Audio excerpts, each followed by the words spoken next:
That is almost all one piece. There's a slight separation for the positive battery terminal and then the phone wires and the harness for the evaporator box, which just pulled out today. No hassle. That's insane. That's about 100 pounds of wire. And the doors are gone. Hey, okay, I'm exhausted. It was a long day of working up there. The shop took a bunch of stuff off. I started by, and I don't know why I didn't film any of it. I'll get a little nerdy. So I had to take off all the shadow line. I had never taken off any of it. This stuff just pulls up. You got to be really careful not to bend it. Even so, it comes off kind of shaped like that instead of like that. But I got those off, no problem. Then this piece and this piece are held on with a bunch of metal tabs that you have to spread apart on top. But before you do that, you have to expose that by removing this kind of felt trim, which is held in with a little rivet there. And I think there's 2 more rivets over there. So that's pretty simple too. This piece kind of sucks. You pop off the little thing inside, and then I think that exposed some screws, and then you use a pry tool and it slides up and out.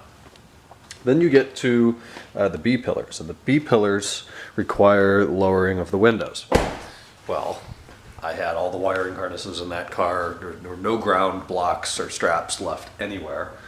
The battery was out of it, and the positive battery terminals weren't even in the trunk anymore, so there's no way I was going to be able to power that through the car. So with some inspiration from a reference provided by Nate, thank you, I was able to take one of our batteries for the cordless impact guns and drills and use that.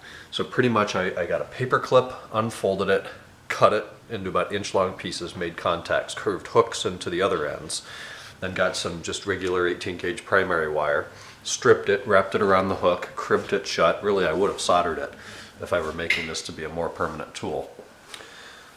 But it was fine, just a hook and wrapping it, and then some electrical tape, and then left myself about 1 foot of wire.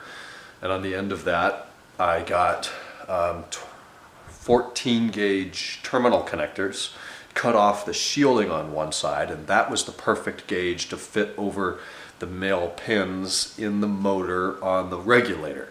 Are you following me? So what I'm doing is connecting the drill battery, which is a 20-volt battery fully charged. I had 17.79 volts in it, and then connecting that directly to the motor with 18-gauge primary wire, and that worked beautifully. The only issue is if you put it on the wrong way, then you hear the motor go like, I'm all the way up, so then you have to switch the poles and then let it go down. So I got the windows done, disconnected the glass, took the glass out. Then that allowed me to access the 3 exposed Phillips screws that show up right here and right here when you lower the window or remove the window, and then peel off the black felty seal in there. So that came apart. Then I disconnected the doors. The harnesses are held to the chassis with an 8mm nut or bolt, and then 2 10mm bolts hold the door on, just 2 tiny little 10mm bolts. They're not holding the weight of the door, they're just keeping the door from coming up off the hinges. So you take the bolts out and then lift the door off the hinges and put it to the side. The front ones are a lot heavier than the rears. So all of that came apart. Then the evaporative AC heater box, whatever, up on the firewall, I got in there today and pulled it and it came straight out. So I don't know why it was totally tight as shit yesterday, and today it pulled right out.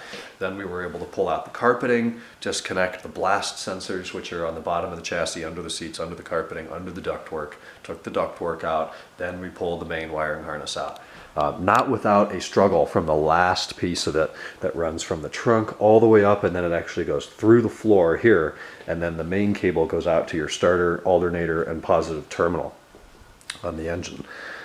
And that was just a pain in the ass. You have to pop off this cover, then there was a 13mm nut, then you had to rotate it to an unlock position and then pull the bottom part off and then pry the top part out and then reassemble them. Totally way over engineered for what it is. But we got it out, you saw it on the floor, what a freaking mess. It's pretty much all one piece.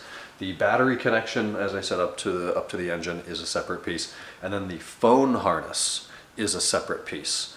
And my car has it too. It comes up and terminates under the center console, under the carpeting, and then in the back it's just a bunch of wires shoved behind the little oddity door on the rear left side.